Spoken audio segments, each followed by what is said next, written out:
వడ్డించిన విస్తరేం కాదు. అయినా సామాన్య కార్యకర్త స్థాయి నుంచి ఎదిగిన నాయకుడిని ఏరి కోరి వరించింది. ఇది ఖచ్చితంగా విధేయతకు, క్రమశిక్షణకు దక్కిన గౌరవం అంటూ అంతా ఆయన్ని అభినందనలతో ముంచెత్తుతున్నారు. సరే, పదవి వచ్చింది, ఇంకా అంతా సెట్ అయినట్లే అంటే అక్కడే ఉందిట అసలు ట్విస్ట్. రాజకీయంగా తలపండిన నాయకులున్నా కీలకమైన పదవిని దక్కించుకున్న ఆ నాయకుడి ముందున్న సవాళ్ళేంటి? ఇందుకు ఎవరా లక్కీ లీడర్? ఎలా ఉండబోతుంది ఆయన నాయకత్వం? Let's watch.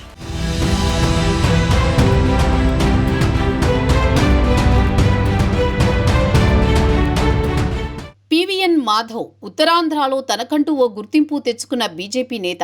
తండ్రి రాజకీయ వారసత్వాన్నే కాదు, తండ్రి నమ్మిన పార్టీకి వీరవిధేయుడిగా బాల్యం నుంచే కొనసాగుతూ వస్తోన్న నాయకుడు.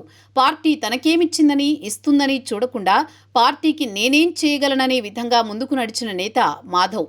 విద్యావేత్త, వాగ్ధాటి, నాయకత్వ లక్షణాలు మాధవ్ రాజకీయ ఎదుగుదలకు ఎంతో దోహదపడ్డాయని అంటారు బీజేపీ వర్గాలు. ఇవి మాధవ్ రాజకీయ జీవితంలో ఆయన నిబద్ధతకు, పార్టీపై ఆయన అంకిత భావానికి తార్కాణంగా నిలుస్తున్నాయి.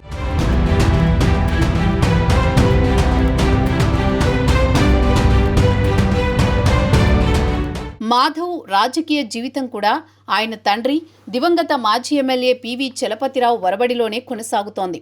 పివి చలపతిరావు 10 ఏళ్ల వయసులో రాష్ట్రీయ స్వయం సేవక్ సంఘ్లో చేరారు. 1950 నుంచి 56 వరకు విశాఖ చుట్టుపక్కల ప్రాంతాల్లో ఏబీవీపీ యూనిట్ల బలోపేతానికి ఆయన ఎంతో కృషి చేశారని చెబుతారు.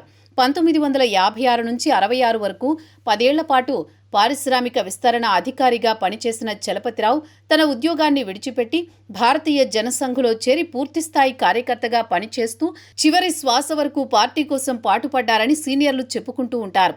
1980 నుంచి 86 వరకు బీజేపీకి ఉమ్మడి ఆంధ్రప్రదేశ్ అధ్యక్షుడిగా పనిచేశారు.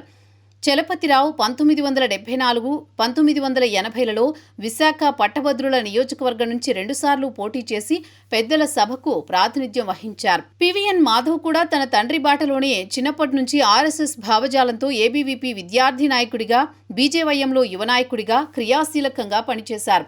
ఆ తర్వాత 2017లో విశాఖ పట్టభద్రుల ఎమ్మెల్సీ నియోజకవర్గం నుంచి టీడీపీ, బీజేపీ ఉమ్మడి అభ్యర్థిగా బరిలో నిలిచి గెలిచారు.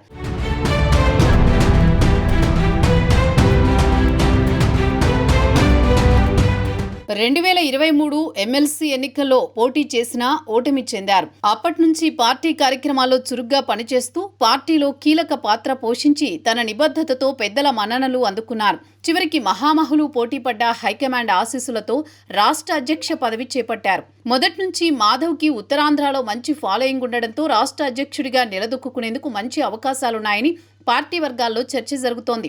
వచ్చే ఎన్నికల కల్లా పార్టీని బలోపేతం చేయాలని భావిస్తోన్న బీజేపీ జాతీయ నాయకత్వం అంచనాలను మాధవ్ అందుకోగలరా అన్న మీమాంస కొందరిలో కనిపిస్తోందట. రాష్ట్ర బీజేపీ సీనియర్లు ఆయనకు ఎంతవరకు సహకరిస్తారు? ఇప్పటికే అధ్యక్ష బాధ్యతలు చేపట్టిన పురంధరేశ్వరి, కన్నా లక్ష్మీనారాయణ, సోము వీర్రాజు వంటి వారు తమ అనుభవాలను మాధవ్కి అందిస్తారా? వీరితో పాటు విభజిత ఆంధ్రప్రదేశ్ బీజేపీ తొలి అధ్యక్షుడైన ప్రస్తుత ఒడిషా గవర్నర్ డాక్టర్ కంభంపాటి హరిబాబు సహకరిస్తారా? ఇలా అనేక అనుమానాలు, భిన్న అభిప్రాయాలు కమలం శ్రేణుల మదిలో మెదులుతున్నాయట.